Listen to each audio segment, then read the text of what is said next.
Wait wait wait guys, তোমাদের জন্য আবার একটা নিউ ব্লগ নিয়ে চলে এলাম।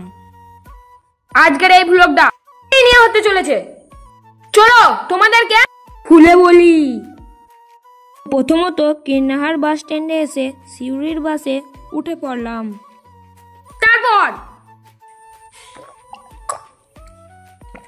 সিউড়িতে এসে কি দেখলাম চলো তোমাদেরকেও দেখাই।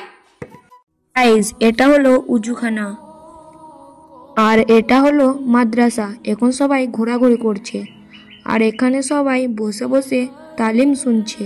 দেখো গাইজ, আর এখানে আমরা শুয়েছিলাম। আর এখানকার ভিউটা কেমন চলো তোমরাও দেখো। खुद उन्हीं